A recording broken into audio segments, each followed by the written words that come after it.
Hello friends, competitors academy channel पर आप सभी का स्वागत है। दोस्तों, आज की वीडियो में हम मैकेनिकल प्रॉपर्टीज ऑफ मटेरियल के टॉपिक में आज थर्ड इम्पॉर्टेंट टॉपिक पढ़ने वाले हैं, जिसका नाम है डक्टिलिटी। तो दोस्तों, आज हम डक्टिलिटी के बारे में देखेंगे कि ये एक बहुत ही इम्पॉर्टेंट मैकेनिकल प्रॉपर्टी होती है किसी भी मटेरियल की। हमने पहले की वीडियोस में ऑलरेडी दोस्तों प्लास्टिसिटी और एलास्टिसिटी को डिस्कस किया हुआ है।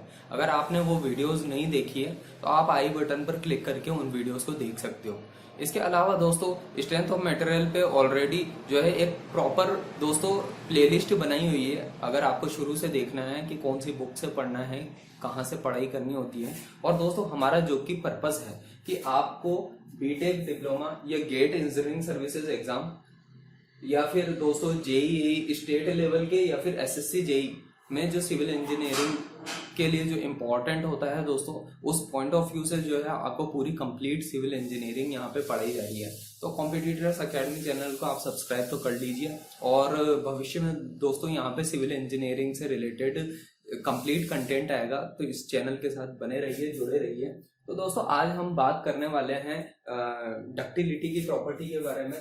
तो दोस्तों, डक्टिलिटी जो है एक काफी इम्पोर्टेंट किसी भी मटेरियल की प्रॉपर्टी होती है। और डक्टिलिटी में जो है दोस्तों, आप जैसा कि यहाँ पे एक डायग्राम देख सकते हो, और यहाँ पे जो है एक मेटल की रोड बताई गई है। इस मेटल की रोड के ऊपर जो है पी टेंशन फोर्स जो है अप्लाइड है, ठीक है, या लोड अप्लाइड है। ये कह सकते हैं कि एक टेंशन डायरेक्शन में एक लोड है इसके ऊपर अप्लाइड है। इसकी वजह से कुछ डिफॉर्मेशन आया होगा, ठीक है, जो कि डेल्टा के फॉर्म में है। डिफॉर्मेशन आया है, वो क्या है? डेल्टा का डिफॉर्मेशन है। तो दोस्तों, डक्टिलिटी जो है एक ऐसी प्रॉपर्टी होती है जिसमें कोई मटेरियल जो है काफी ज्यादा बड़ा जो है डिफॉर्मेशन यहाँ पे देखने को मिलता है, एक लार्ज डिफॉर्मेशन देखने को मिलता है। तो we can say that ductility is the property of a material in which material can be drawn into a thin wire form, ठीक है। तो ये जो डिफॉर्मेशन होता है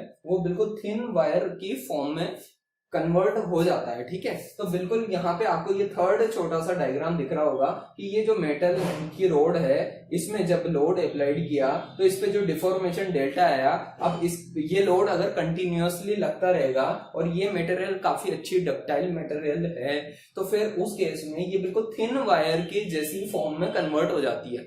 इसलिए इस प्रॉपर्टी को, एक तो ये डक्टिलिटी होती है, और ये प्रॉपर्टी जो है इसके काफी सारे बेनिफिट भी होते हैं, इसके नुकसान भी होते हैं दोस्तों। जो स्टील स्ट्रक्चर्स जब आप पढ़ोगे तो इसके बारे में आपको पता चलेगा कि ये काफी इंपॉर्टेंट प्रॉपर्टी होती है, ठीक है। तो आपको एक बात समझ आ जाएगी अगर आपने हमारी प्लास्टिसिटी की वीडियो देखी होगी कि प्लास्टिसिटी जो कि एक इम्पॉर्टेंट, वो भी एक मैकेनिकल प्रॉपर्टी होती है। तो प्लास्टिसिटी और जो मटेरियल डक्टाइल होगी वो प्लास्टिक भी होगी, क्योंकि प्लास्टिक मटेरियल में भी जो है काफी डिफॉर्मेशन जो है देखने को मिलता है। डिफॉर्मेशन होता ही होता है, और वो डिफॉर्मेशन कवर अप नहीं होता है। जबकि इलास्टिक प्रॉपर्टी में जो डिफॉर्मेशन होता है वो कवर अप हो जाता है, और मटेरियल जो होता है वो बिल्कुल वापिस से पुरानी फॉर्म में ही आ जाती है। तो आप यहाँ पे देख सकते हो। अब हम देखते हैं यहाँ पे डक्टिलिटी की डेफिनेशन के बारे में। तो डक्टिलिटी जो है, it is the property of a metal, it is the property of a metal.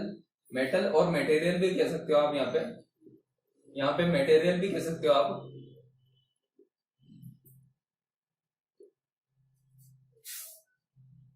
It is the property of a metal which can be drawn into a thin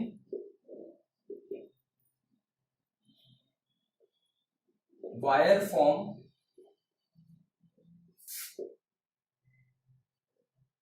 under applied load,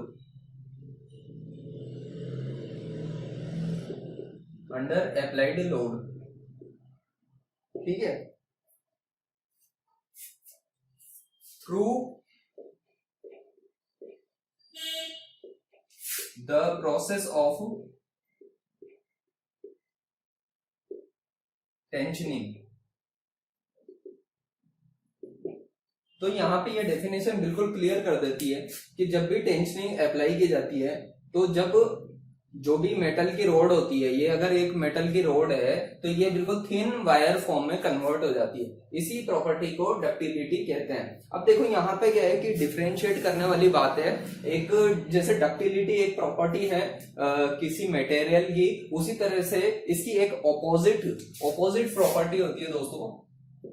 opposite property होती है। Opposite property क्या है? वो होती है brittleness. क्या कहेंगे इसको? ब्रिटलनेस। ठीक है, ब्रिटलनेस जो है एक इसकी ऑपोजिट प्रॉपर्टी होती है दोस्तों। तो ये ब्रिटलनेस में जो है और डक्टिलिटी में फर्क ये आ जाता है कि इसमें तो लार्ज डिफॉर्मेशंस टेक्स प्लेस, बड़े बड़े डिफॉर्मेशंस होते हैं किसी भी मेटल रोड में, लेकिन ब्रिटलनेस एक ऐसी प्रॉपर्टी होती है जिसमें डिफॉर्मेशन बहुत माइन्यूट स्मॉल डिफॉर्मेशन होते हैं, या फिर दोस्तों ये लोड अप्लाई करने पर डिफॉर्मेशन, कम डिफॉर्मेशन में ही ये ब्रेक हो जाती है मटेरियल बीच में से। ठीक है, ये मेटल की अगर मेटल हम कहेंगे, क्योंकि एक्चुअली क्या है कि मेटल कहना ज्यादा बेटर है एक सिविल इंजीनियर या मैकेनिकल इंजीनियर के पॉइंट ऑफ व्यू से, क्योंकि उसके लिए ये एक मेटल की रोड वो कंसीडर करके उसकी तुलना करेगा तो उसके माइंड में जो है ज्यादा अच्छे से बैठेगा। ठीक है, तो ये जो मेटल की रोड है ये ब्रेक हो जाएगी दो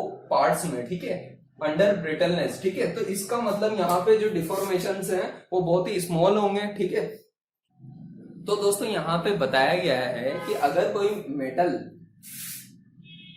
की डक्टाइल जो, अगर वो एक डक्टाइल मेटल है तो उस केस में जो प्लास्टिक स्ट्रेन है, ठीक है, अगर कहें तो प्लास्टिक स्ट्रेन है, अगर वो ग्रेटर देन 5% से ज्यादा होता है, ठीक है, 5% से ज्यादा होगा तो हम उसको कंसीडर करके चलेंगे डक्टाइल मेटल।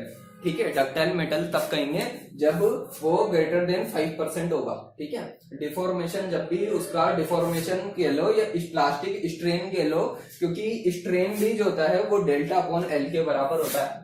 ठीक है, स्ट्रेन इज इक्वल्स टू होता है डेल्टा अपॉन में एल।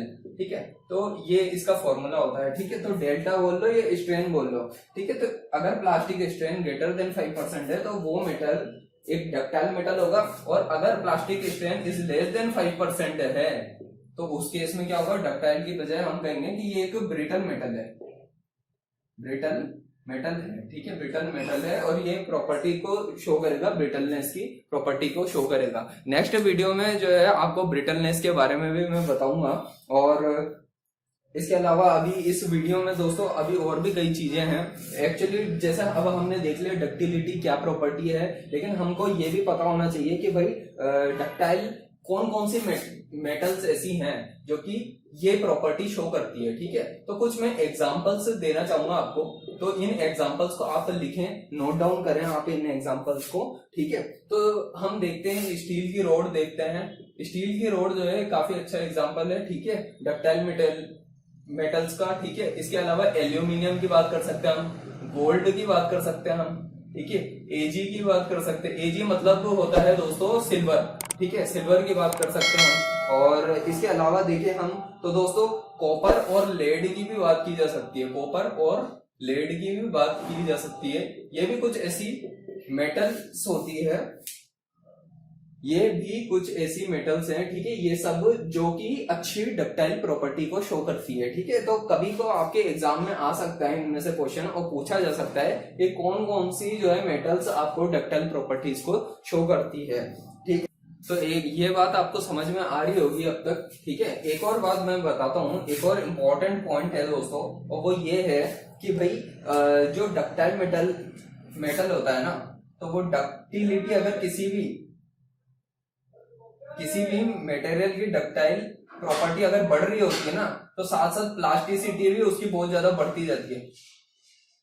ठीक है, तो प्लास्टिसिटी भी बढ़ती जाती है। या प्लास्टिसिटी अगर किसी मटेरियल की ज्यादा होगी तो इसका मतलब है उसके अंदर डक्टाइल प्रॉपर्टी भी ज्यादा होगी। ठीक है, तो ये एक कोरिलेशन है इन दोनों का के बीच का। ठीक है, तो ये आपको पता होना चाहिए। कई बारी ऑब्जेक्टिव क्वेश्चंस के फॉर्म में पूछ लिए जाते हैं इस तरीके की छोटी छोटी बातें। ठीक है, तो मैं उम्मीद करता हूं दोस्तों आपको इस वीडियो से काफी कुछ समझ आया होगा। अगर आप जो इम्पोर्टेंट बुक्स हैं उनको बाय करना चाहते हो तो डिस्क्रिप्शन बॉक्स में जो है लिंक दिए हुए हैं। कॉम्पिटिटर्स एकेडमी का टेलीग्राम चैनल, फेसबुक पेज और दोस्तों इंस्टाग्राम चैनल भी जो है आपको उसका लिंक भी डिस्क्रिप्शन बॉक्स में मिल जाएगा। उसको जाकर के ज्वाइन कर लीजिए ताकि आप हमसे जो है भविष्य में कनेक्ट रहें। और आपको जो है सिविल इंजीनियरिंग से रिलेटेड कोई भी सजेशन अगर चाहिए या फिर आपको सिविल इंजीनियरिंग में कोई भी डाउट है तो आप उसको कमेंट बॉक्स में भी लिख सकते हैं। और दोस्तों हमारा डिस्क्रिप्शन बॉक्स को चेक कर लीजिए, आपके लिए कुछ ना कुछ ऐसा इंपॉर्टेंट चीजें होंगी जो कि आपको काफी हेल्पफुल हो सकती है आपके आने वाले इन एग्जाम्स के पॉइंट ऑफ व्यू से। और भविष्य में हमारी कोशिश यही होगी कि हम गेट इंजीनियरिंग सर्विसेज एग्जाम या जेईई और एसएससी जेई इन सब एग्जाम्स के पॉइंट ऑफ व्यू से कंप्लीट सिविल इंजीनियरिंग के ऊपर वीडियोस लेकर के आए। तो दोस्तों अगर आपको वीडियो पसंद आई हो तो वीडियो को लाइक जरूर करें, चैनल को सब्सक्राइब करें, अपने सभी दोस्तों के साथ में शेयर करें। तो दोस्तों वीडियो को एंड तक देखा आपने उसके लिए दिल से बहुत बहुत धन्यवाद।